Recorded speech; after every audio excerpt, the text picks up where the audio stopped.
అన్ని మతస్థులు చూడవలసిన వీడియో, క్రైస్తవుల్ని వ్యతిరేకించేవారైతే ఖచ్చితంగా చూడవలసిన వీడియో. నిన్న రాత్రి వీడియో చూసిన తర్వాత చేయకుండా ఉండలేకపోయిన ఈ వీడియో.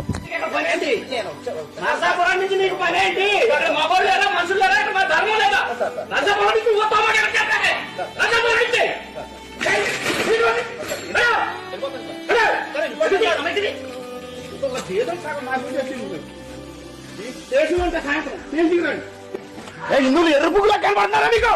రోజు నాటకాలు ఇస్తారా? నరసాపురం నుంచి ఇప్పుడు వస్తావా నువ్వు? ఎన్ని సంవత్సరాలు నీకు అరవై ఉంటాయా? 10 ఏళ్ళు 30 ఏళ్ళు చెప్పాలి నీకు. నాటకాలు వద్దండి అంటే సిగ్గున్నారా? వెళ్ళట్లేదు, వెళ్ళిపోవాలి, స్టేషన్కి వెళ్దాం, పదండి. ఆర్టికల్ 25 and 26 మత ప్రచారం చేసుకునే హక్కు ఉంది, భావ ప్రకటన హక్కు ఉంది, మత స్వతంత్రపు హక్కు, సంఘాలను ఏర్పాటు చేసుకునే హక్కు, ఇలాంటివన్నీ భారత రాజ్యాంగం కల్పించిన హక్కులు. వాళ్ళు చేసింది చట్టబద్ధమైన పనిగానే చేశారు. ఎవరిని బలవంతం చేయలేదు, మీ ఇంట్లోకి వచ్చి ఎవరిని మారమని మీతో వాళ్ళు చెప్పలేదు. కానీ మీరు చేసిన పనులు చూసారా? ఆ విధంగా వాళ్ళని తిట్టడం, మంది ముందు అవమానపరచడం, అన్పార్లమెంటరీ లాంగ్వేజ్ యూజ్ చేయడం, వాళ్ళ వస్తువులపై దాడి చేయడం, వాళ్ళ వస్తువుల్ని బలవంతంగా తీసుకోవడం, ఇవన్నీ నేరం. అతను ఉల్లంఘించిన 3 ముఖ్యమైన చట్టాలు ఐపీసీ 153A, 295A, 298.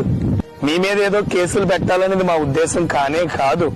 పాపం వాళ్ళ దగ్గర మైక్ లాగేసుకున్నారండి. మొన్న అనంతపూర్ లో ఆ వ్యాన్ కూడా అలాగే ధ్వంసం చేశారు.